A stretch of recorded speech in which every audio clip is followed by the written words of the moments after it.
Assalamualaikum warahmatullahi wabarakatuh. Berjumpa lagi bersama saya Budi Praitno di UBP Media. Hidup bermakna, hidup bahagia. Ada satu istilah yang membuat orang itu kalau tenggelam dalam istilah itu bisa tidak nyaman juga hidup. Fear of missing out, FOMO.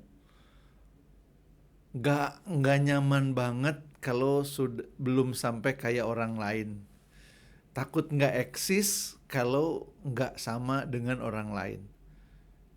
Membanding-bandingkan diri dengan hidup orang lain memang tidak dianjurkan. Bahkan ada yang bilang jangan ngitung uang di kantong orang. Kalau ternyata lebih banyak kita yang sakit hati. Budaya membandingkan ini sekarang menjadi sesuatu yang hadir di hadapan kita. Ada budaya flexing, budaya pamer. Segala yang mau dimakan difoto terlebih dahulu dan ditampilkan di medsos. Dan medsos itu seringkali juga menampilkan sesuatu yang terlalu sempurna. Kan bisa diedit. Wajah bisa diedit, tampilan bisa diedit, dan semuanya kemudian disajikan. Dan ketika kita terjatuh pada suasana membandingkan diri dengan hidup orang lain, maka itu sebenarnya jalan kesengsaraan.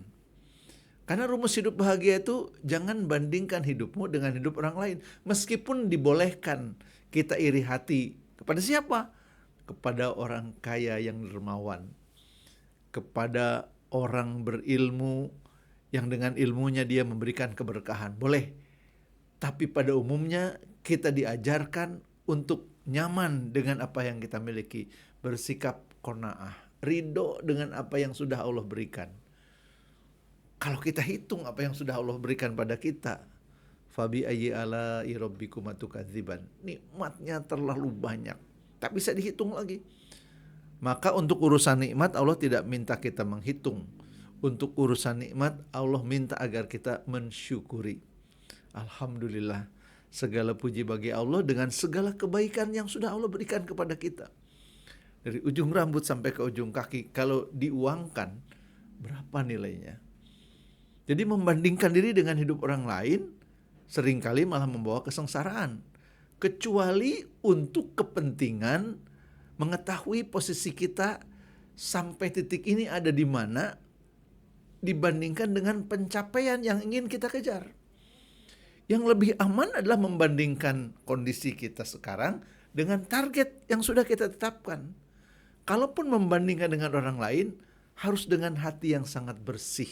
Agar kita tahu bahwa kita, kelompok kita, komunitas kita, bersaing dengan komunitas lain secara sehat.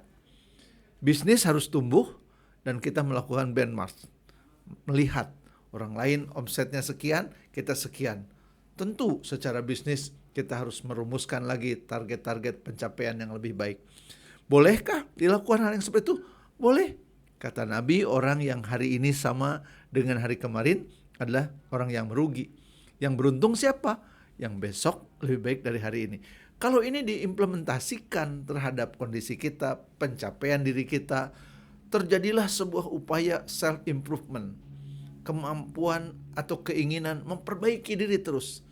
Yang paling bagus pembandingnya adalah kesuksesan kita. Kalau hari ini nilai kita 7 dan besok 8, alhamdulillah. Meskipun sekali lagi boleh saja membandingkan dengan orang lain dalam konteks positif agar kita tahu di mana posisi kita dan bagaimana kita menetapkan target-target dalam hidup kita.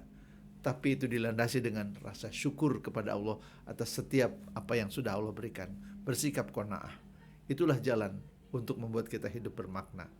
Dan hidup bermakna adalah jalan menuju hidup bahagia. Assalamualaikum warahmatullahi wabarakatuh.